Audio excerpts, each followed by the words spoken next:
Hi, this is Joe, and this is the Filmjoe Podcast, where film talk happens. 1, 2, 3, 4.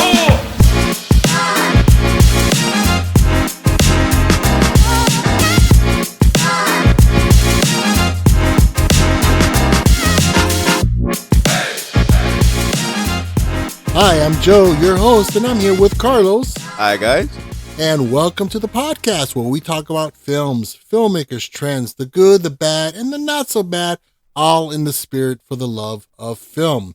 So on today's episode, we are going to go into Godzilla. Yes, and in its history and in a few of its films. I mean, but okay, before we get into the Godzilla, what's been on your radar? What have you seen? What have you watched? What have you heard? Well, I have not heard, I heard and saw a movie. Usually it goes as a combo. Usually, sometimes, yeah. Unless it's a silent film. Hey, sometimes, you want to break it that silence with like a trip to the moon or something. Yes. So the film that I finally got to see 65. Oh, okay, the Dino movie. The Dino That's movie. not Jurassic Park. That's not Jurassic Park with Adam Driver. And I'd have to say it's kind of like a Jurassic Park on steroids with Will Smith's and Jaden Smith's movie. What was that called? Karate Kid? No, not Karate Kid. The one where him and his son come out and it's like a futuristic kind of thing. Never mind. Pursuit of Happiness? Yes, Carlos. That's the one it was. But it was actually pretty good. It had a nice little storyline. Adam Driver was great. The dinos were great. Yeah, so it was a lot of fun. I liked it. I don't know why it didn't do better at the box office. Because it just came and went. I still wanted to watch it. I just never got around to actually watching it. Yeah, so it's definitely worth a watch. I also got to start watching the show on Netflix. It's been around for quite a while. Peaky Blinders. With Cillian Murphy. This show is ridiculously awesome. You've never seen Boardwalk Empire, correct? Nope. Great show. Check it out. HBO Max. HBO, we're waiting for that check. Amazon, Primus, Yeah, get it? Primus? Sponsors? Yeah. So, but it's basically set in 1919, and it's like, it's not mafia or organized crime. It's just like a gang, an Irish gang. That sounds like organized crime. Well, organized crime kind of like the mafia where they transcend borders and Godfather. stuff. That's mafia. Yeah, thank you. But this one is in a little town in Belfast, Ireland. And it's really good. It has a lot of the, how do you say, the parameters or the setup of Sons of Anarchy.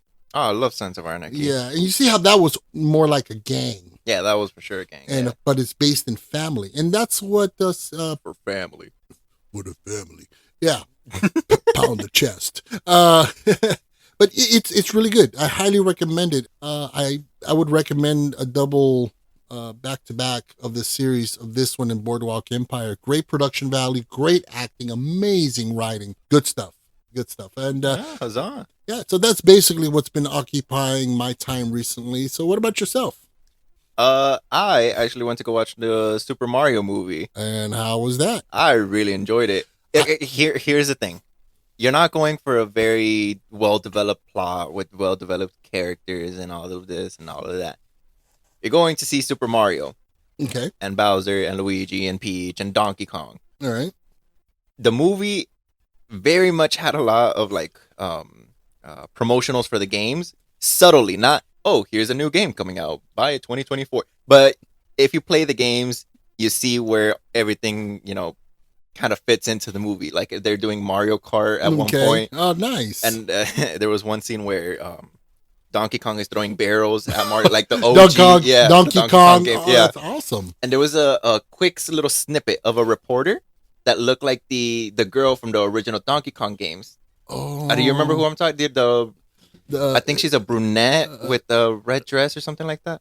No, I don't know. No. I'll show you a picture or something, but okay. if you see it, you'll be like, oh, okay, yeah, her. Wow, that's great. So they they implement a lot of the elements of the game. Yeah, a lot of it. So it is Mario Brothers. Yeah. Unlike the disaster that came out like about 30 years ago. Yeah. That was with John Leguizamo and Bob Hoskins. That was bad. Yeah. Yeah, it was bad. But this looks great. I mean, it's a lot of fun. Yeah, I'd definitely like to see it. I mean, it looks, again, it encapsulates the spirit of the game. Yeah, it does. So this is a conversation that I was having with a coworker recently, where I was saying, like, I mean, it's a kids movie. Don't really expect much. It's not very well developed plot. And he said, yeah, but I mean, look at what happened with Puss in Boots. Right. Also, technically a kids movie, but that was an amazing plot with very well written characters. And I was like, well, or better yet, I mean, look at Detective Pikachu. Oh my God, I love that one. And that was just a fun, I think what's important with films like this is that they're able to bring in an audience that is not part of the built-in audience. Yeah. Like myself. All I know about Pikachu is what you guys talk about Pikachu. Yeah. And it's all Greek to me. Why don't you shower with Pokemon? Why? Because they'll Pikachu when you're naked. Oh, God. Oh, God. Oh, God. All right. Thank God I'm editing this show. So, but okay, that was cute. I give you points for that. That was good. The Pikachu. Yeah, Detective Pikachu. I wasn't very familiar with the game or anything like that, but I thoroughly enjoyed it. Yeah, it was really good. Ryan Reynolds as Pikachu is the greatest thing ever. So with Mario Brothers, I'm more or less familiar with the game. I played Mario Party and stuff like that. Yeah. There's a lot of fun. So for myself, not really being integrated in the mythos of the game and in the lore. Yeah. It looks like something I would enjoy. So it's a lot of fun though. Yeah. It is a lot of fun. Yeah. What else you jump into? That's it. That's it? That's all mine. That's all it. All right. So let's jump into a couple of news bits. Interesting new developments. Brendan Fraser. I'm so glad he's doing movies again. Yes. Well, off the success and the Academy Award of his portrayal in the film The Whale. The Whale, yeah. He's generating a lot of interest in Hollywood again. Apparently, he seems to be a genuinely good guy, non-controversial, and so forth. And of course, with this newfound success, he's getting attention again. Good. Well, it's been confirmed, more or less. You take it with a grain of salt. It's Hollywood. But he has been cast. Oh? In the upcoming film, Jumanji 4. Oh, man, that's awesome. Yes. Oh, that's awesome. And remember the character Spencer? From Jumanji? Yeah. He was the non-Rock version. And The Rock was his avatar. Got you, okay.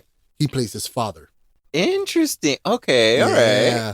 And so that's going to be really cool. I was pretty excited to see that. I'm always happy to see the underdog actor who's been under a lot of, issues and troubles, that they make a comeback, and deservingly so. So that's one that I'm looking forward to. I mean, I enjoyed the first Jumanji films, and they just keep getting better. So this looks pretty good. It's also been announced that they are in development over at Blumhouse Pictures. I like Blumhouse. They make solid movies. It's never really anything great, like 10 out of 10, but it's solid popcorn, suspensey. Yeah, they got their kind of scary stuff. I mean, I like what they did with Halloween, with the exception of the last one. And they got a few really great projects in the pipeline right now. One of them is a remake or a continuation or a prequel. Hasn't been determined yet, for Stephen King's Christine. Okay. Now, I don't know how I feel about this. It's Stephen King. His stuff, it can go sideways easily. But I think what's the thing with the original Christine, what made it so great, the film that is, was that it was directed by John Carpenter. Yeah. And he has a solid signature. That Carpenter touch, kind of like the Spielberg touch. Yes. It's a Carpenter touch. And if you remake anything by any of these guys, you have to mimic their style or give homage to, kind of like what they did for Top Gun Maverick. They gave homage stylistically to Tony Scott, who directed the original. Yeah. So if they take that route, Maybe. So I'm on the fence. I don't know how I feel about that.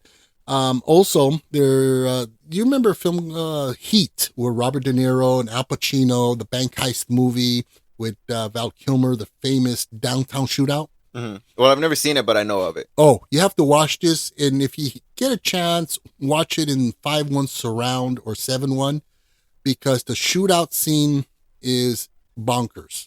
Got it. Okay. It's considered one of the best, and also technically superb in the sense that when they're doing reloads and they're shooting, everything is technically militarily correct.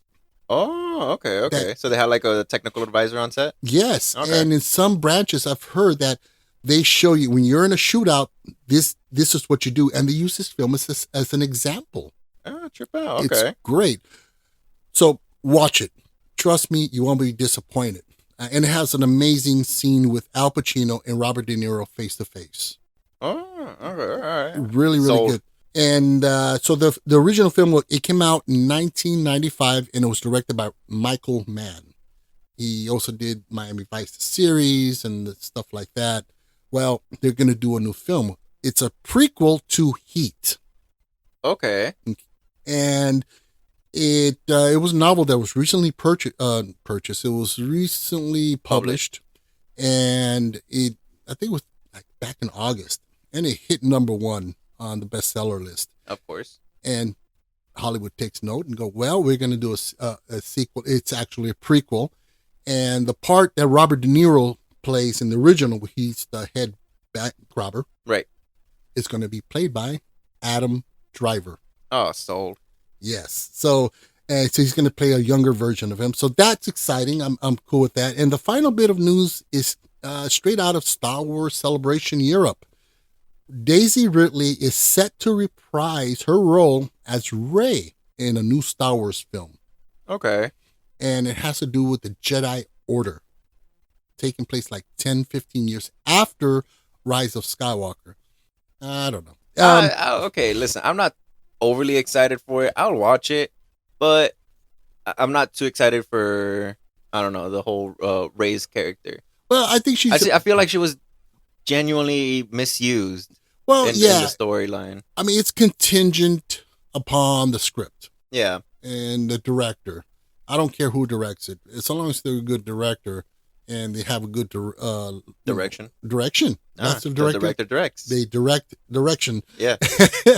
And, right off the bat with the announcement of this one and a few other Star Wars films, I mean, they got a lot of negative backlash. The everything online is so negative. I mean, Star Wars is so surrounded by, vitriol and acrimony and just vileness. It's sad. It is, yeah. That I think they just, bad or good, Star Wars films is one thing, but this is unacceptable for the so-called Star Wars fans that could be coming out with that. Like I've said in previous episodes, that if it were up to me, no Star Wars films for anybody. Just cut them all. Nobody deserves them. I deserve them. Okay, I've been a good little Padawan. You get one Star Wars film. Okay. All right. So, what do you say we dive into today's episode? Let's dive into Godzilla. Yeah, that's what I said. Oh, in Godzillanese. Godzillanese. That's a language. Okay. So we're gonna go with the original. That came out in 1954. Godzilla. About a nuclear weapons testing that results in the creation of a seemingly unstoppable dinosaur-like beast. So you recently saw it. I saw it as a kid.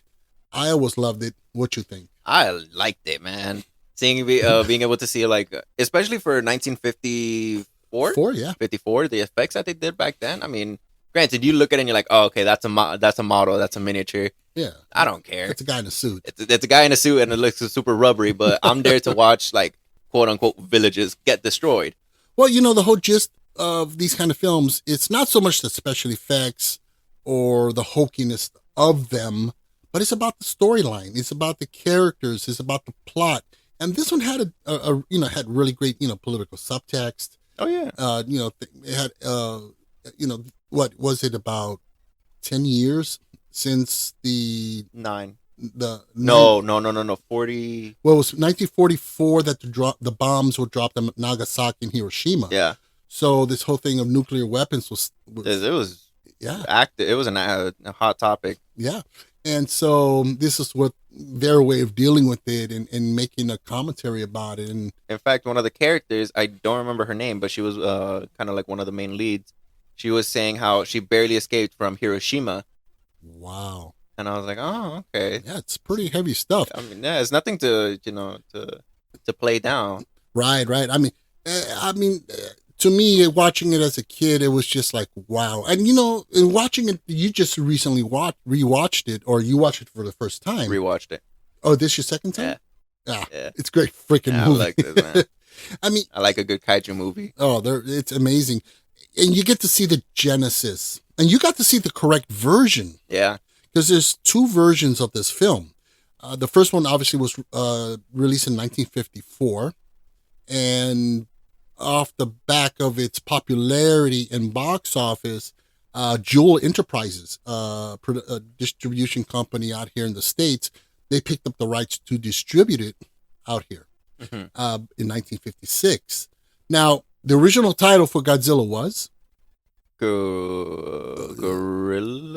No. No, it was Gojira. Gojira, yes. Which means gorilla whale. Yeah, that's where you go. Right. Yeah. And so one of the changes that transpired when they brought it over here to release was they changed the title to Godzilla. Lame.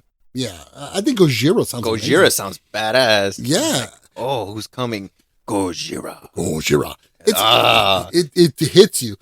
And I think it was just the fact that audiences back then weren't really, or they weren't accustomed to the exotic or other cultures. All right. So it had to be Americanized. In fact, it's often referred to as the Americanized Godzilla. Mm-hmm.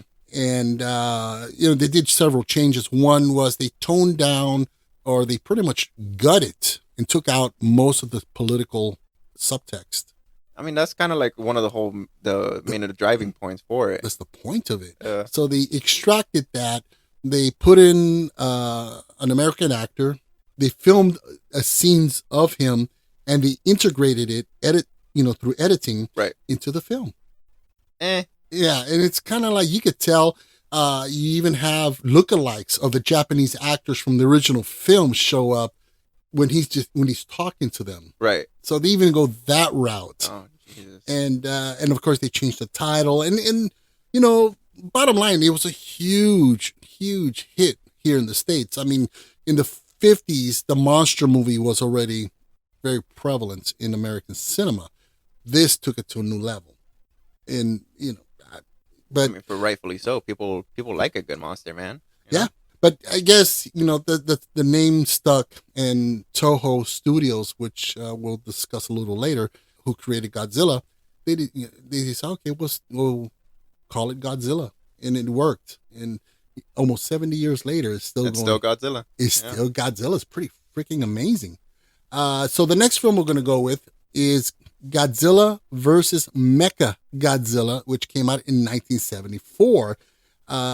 This basically is about an Okinawan prophecy that appears to foretell Earth's destruction at the hands of Godzilla, only for the true Godzilla to reveal his doppelganger as mechanical alien weapon Mecha-Godzilla.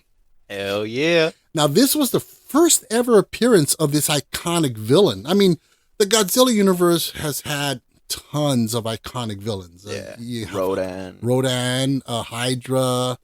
There was Ghidorah. And so this was the first appearance. And I remember I had the toy when I was a kid. And it was awesome. And, when we're kids, we're stupid. We don't think about, when we need to preserve it. Yeah, it's going to be worth $500 when I grow up. We don't care. We just want to see it fly. Yeah. And crash to the ground. Yeah. But it was a great film. You've never seen this? No, this one I haven't seen. Yeah, I saw it as a kid, and the same thing. It had, just your hokey special effects and man in suit, and you could tell. Yeah. But, But, I mean, that's kind of like the fun in it, too. Yeah, that's the spirit of it. That's the signature. It looks hokey and funny, but what held these films together was a great story.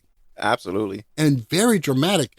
Now, I've seen a few Japanese films in my time, and I recently got subjected to 5 anime films. Correct. And he liked it. You're right. And speaking of which, the new Makoto Shinkai movie comes out next week. Oh, cool. Who's he? The dude who did Your Name. Oh. Yeah, his name Suzume. Oh, yeah, okay. Just wanted to interject that we saw it when we went to go watch. I saw the poster for it when we went to go watch the Mario movie. Mm-hmm. Yeah, saw it. Oh, that sounds cool. I may check it out when it comes out for digital rental. I'll go. Yeah, I'll tell you. Yeah, you tell me about it. I ain't gonna waste $20 on a cartoon. It's not a cartoon. Anyways, back to Godzilla before you interject. But yeah, I mean these films were just so much fun. Just this whole universe of monsters that we're opening up from this Godzilla, monsterverse. Yeah, monster and monster slayers as far as Mecha-Godzilla. Mm-hmm. And what are they called? Kaijus, right? Yeah, kaijus. Yeah. So that was a really good one. It was a lot of fun. Again, it was a huge hit. They got distributed out here stateside, and it did very, very well. So let's jump into the next film. Oh? Yes. Now we're going to go with Godzilla. 2014. I love it. Yeah, the world is beset by the appearance of monstrosity of a creature, but one of them may be the only one who can save humanity. Dun-dun-dun. Great one. I love all of the Godzilla movies, but the new ones they're pretty good. Yeah, they have a special place. Well, obviously you have with this is out of Legendary. Yeah, Legendary Pictures. Obviously more budget, more money, great special effects, the CGI. And in this case, I don't mind the CGI. But they have kind of hard to do it with, the practical effects. They can. They can. A man in a suit. That's worked before. Work, yeah. But what I loved about this is that they brought back the spirit of the kaiju film, of the Godzilla legacy. And probably it could be simply because Toho Studios was very much ingrained and a co-producing partner in this version. So they were there step by step in its development, unlike 99? 98's Godzilla. 99? Yeah. God, that's not even Godzilla. That's just tiny dinosaurs in a park. Yeah, that was just a hot mess. Yeah, no. It was horrible. But I love this one, and I love where they've been taking it from this point forward. And King Kong versus Godzilla was off the charts. So much fun.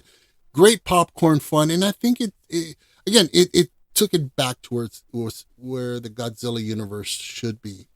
Yeah. I remember when the new Godzilla movies were coming out. I think it was Godzilla 2014 that people were saying, oh, there's not enough human interaction. There needs to be more story as far as the people. And I remember just thinking, we're not going to see people fight people. I'm going to see a monster fight monster. Right. You want to see one of these monsters grab a subway train and use it as a little a baseball bat. That's what we want to see. But you know what? It did have a pretty good story. Bryan Cranston was in it. And he was great. Yeah, I love Bryan Cranston. It had a really good cast. It was a lot of fun. And, once again, I remember seeing this for the first time, and it took me back. Not visually, but tonality and the feeling. This is Godzilla, especially when he spews out the blue rays, the flames, and he does his iconic, scream and roar. That's Godzilla. And that's one thing they didn't do in that piece of garbage in '98. No. There was no roar. There was no roar. There was no blue flames. More like a squeal. And then,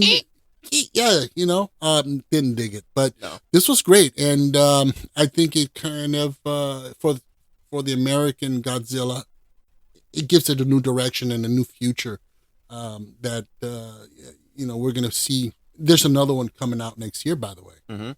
Godzilla and Kong? I don't know what the title is. I think it's Godzilla Kong. But it's not Godzilla versus King Kong. I think it's Godzilla and King Kong. They're partners now. Yeah, they're like buddies. partners in crime or something. I don't know. Kind of like a buddy cop film, only for kaijus. Exactly. Good monster. You're under arrest. You ate too many people this month. Wow. So good monster, bad monster. Yeah. Yeah, I'm excited for that. I think that's going to be pretty cool. I mean, at this juncture, there's a lot of good stuff come out in the movies that it's not MCU or Star Wars. That you would get more variety of films, which is pretty cool, and that's one that I'm really looking forward to. So those are the three, I think, Hallmark Godzilla movies or points of these films that are just so great. So Toho Studios, it was created by, you're going to have to help me here. The founder, his name was Han Kyu. Let me, hold on. Where am I? Han Kyu. Railway? I don't know. I don't think that's right. Yeah. Anyway, this guy and no, I think that's Ichizo Kobayashi. Uh-huh. Yeah. So these guys, they created. I think the Haikyuu Railway is the company. Probably. That would make more sense. Wow. Because I don't imagine somebody's last name, no matter what language, being Railway. Joe needs to do more research. Possibly. Right. But it was in 1932 that they put this theater company together, and many great films came out of Toho Studios. We know Toho for Godzilla. Yeah, that's what we know it for. But it had a lot of great films came out of it in great Japanese directors like Kurosawa. Oh, I love Kurosawa. Yeah, Akira Kurosawa's A Seven Samurai. Yeah. Yojimbo, they came out of Toho Studios. I saw Yojimbo in class for one of my film classes. Yeah, it's an amazing film. Yeah, and that's another film, just like The Seventh Samurai was remade as The Magnificent Seven, that Western, which is fantastic. Yojimbo was also remade. I think it was early 2000s, late 90s, in a film called Last Man Standing with Bruce Willis. Oh, okay. Same idea, two warring feudal, these gangs and one guy in the middle playing both sides. Yeah. Great film. And also other films that come out were Pokemon. Which one? Pokemon cartoons. Oh. The feature length and all that. Yeah. They came out of Toho. Ghost in the Shell. Oh, okay. Was Toho. And so was Naruto. You know what's funny? Okay, when I was first watching or rewatching Godzilla last night, I remember seeing the Toho the logo, and I was like, "Oh no!" Because there was one Naruto movie that I remember rewatching when I was younger, and seeing that Toho logo, and I didn't know what it was, and it clicked. Right. I was like, "That's Toho." Yeah, and clicked. So it just made sense. It was like cracking the Da Vinci Code. Wow, that's heavy. Yeah. Now you can go to sleep at night without worrying about it. Yeah. Right? So yeah, Toho is just such a prolific studio, probably one of the biggest in Japan. Again, but Godzilla is its primary property. That it's not just Japan or it's global. It is. It's a global icon, which explains why it's been going on for so long and still profitable and still popular. But it went through various phases. You have different eras. I mean, with well over 35, maybe 40 Godzilla movies and properties. Yeah, it's up there. Yeah, in 70 years, almost 70 years worth of this stuff. But it started in 1954. It was called the Showa era. And that ran from like 74 through 75. And that's where you get like stuff like, Terror of Mecha-Godzilla, Ghidorah, all these new monsters. The three-headed monster guy was shown on. And Godzilla was depicted more as a hero. And that's where he kind of started to develop and become more of an anthropomorphic representation of this monster. Anthropomorphic. Anthropomorphic. Right. Yeah. But he was, and also he began to evolve towards the end of this era to a much more of a friendlier anti-superhero. And that's where his character started to develop. But it was named after, I guess, Emperor Showa's reign in Japan. Okay. And that would designate that was the Showa. The Showa Godzilla era. Yeah. And, but yeah, I mean, I think that was the golden era of Godzilla. Most of the stuff that I grew up came from there. Came from the Showa. Okay. Yeah. And, the stuff that, this like, 12 or 15 of them on HBO Max right now. And all those from that era. The cheesy cinematography, the cheesy suits, but again, that's just a sweet spot. That's what it's all about. You watch it just for that, and just so much fun. So that era pretty much was like, I guess you can call it the golden era of Godzilla. And then you have the Heisei era, which was from 1984 through 1995. And it was spearheaded by the first film in 1984 called The Return of Godzilla. Nice. Now, this did what Blumhouse did with Halloween. Mm-hmm. There's Halloween 2, Halloween 3, and so forth, right? And what did Blumhouse do with their Halloween? They said... scrapped everything afterwards a certain point and kept only the original material. Exactly. So it went from Halloween to their Halloween as the direct sequel. Yeah. Well, that's what they did with The Return of Godzilla. It was a direct sequel to the 1954 original classic. And again, it ignored all the subsequent events that transpired during the Showa era. It just did a reboot. I know I hate that word, but... yeah. But, I mean, it kind of is what it is. Yeah. Kept the characters, started a whole new storyline. Yeah. And so you had several films that came out in that era. I remember when Godzilla 84 came out, it was a big deal. Mm-hmm. And it was still kind of cheesy. I mean, the special effects was obviously a little better at that juncture, but they were still Godzilla movies at the heart. And, it still had the guy in the rubber suit. That doesn't change, man. It doesn't change. I think that's what will always just make Godzilla so amazing, mm-hmm. And so then you have the Millennium era, not millennials. The Millennium. Millennium. And so Toho, at this point, they rebooted the franchise once again. And they came out with Godzilla 2000. You remember this one? No. Well, it was pretty good. I liked it. Okay.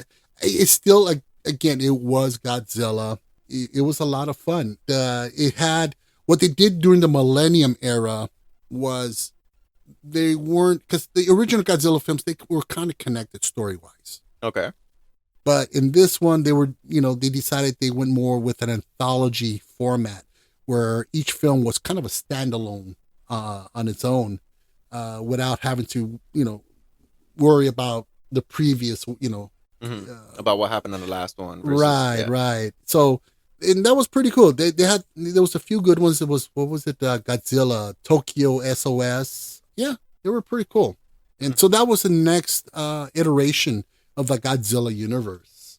And now we get to your favorite, which was the TriStar Pictures era. Of course. 1998 with Godzilla, with Matthew Broderick. I ain't got nothing against him, but he probably did not belong in a Godzilla movie. No, Godzilla didn't belong in this Godzilla movie. Godzilla had no name in it. Yeah, it was back around... it was his kids. Oh, God, it was just... Well, TriStar, they obtained the rights to Godzilla in October of 92, and it was a plan to work with Toho. They acquired the rights from Toho, but they would, quote-unquote, work closely with them. Of course, quote-unquote. Yeah, which they didn't. They subverted the design of Godzilla, which was so near and dear to Toho's heart. Yeah. I mean, again, you've seen it. How was that design of Godzilla? It was a dinosaur. Yeah. It wasn't no Godzilla. It was a dinosaur. Yeah, it was crap. So, director Jan de Bont, who directed it. Now, who is Jan de Bont? He started off as a cinematographer. Mm-hmm. Okay. And he went on to direct some pretty successful films. He did Speed. Okay. And Twister. And he definitely has a knack for action and pacing. And of course, cinematography, which is what he is. He's a cinematographer. It was bad. But the whole plan was that they would have a trilogy. So it went nowhere. In fact, there was 3 films. After this one came out, TriStar, which had the rights still. Mm-hmm. Oh, we ain't doing no more. Oh, good. They were done, which was to the great relief of Toho, that these dastardly Americans will be screwing up with their iconic, Their baby, their child. Yeah. So yeah, it was. It had a budget something like 130 to 150 million dollars. Jesus. Yeah, and I mean, despite the fact they grossed nearly 3 times its budget, but still, man, it was still considered a box office miss. A movie like that should have made a lot more, but also it was destroyed by the critics and everybody else who saw it. And everybody else. A lot of the hardcore Godzilla fans were like, nah man. That ain't Godzilla, man. That ain't Godzilla. That's his knockoff brother. Yeah. And so then, from there, it's laid dormant. And then you have the Reiwa era, which is around 2016 to current. And Toho, they announced plans for a new Godzilla film of their own for 2016, which they did. And it kind of continued from there. Then, of course, you have the legendary. And this came after the legendary launch of the Godzilla films with Godzilla 2014. And so off of that, Toho went on ahead and launched their own Godzilla franchise. I mean, it was basically going strong on both ends, on both sides. And it was released in July of 2016. It came out in IMAX, 4DX, MX4D, came out to huge positive reviews, did great box office. It was the new era. Now, Let's go back into the legendary aspect of things we started in 2014's Godzilla and the creation of the Monsterverse or the Godzillaverse or whatever it's called. Ever since the MCU, everything has a verse. Yeah, ever since MCU, everybody wants to create their something verse. Yeah. And nobody's been able to do it successfully, except for these guys at Legendary with their Godzilla films. It started with 2014's Godzilla. There was Godzilla King of the Monsters, Godzilla versus King Kong, which was my personal favorite. I love that. And not only do you get Godzilla fighting King Kong, you get Godzilla fighting King Kong fighting Mecha-Godzilla. You can't get any better than that. That's where you sit down there.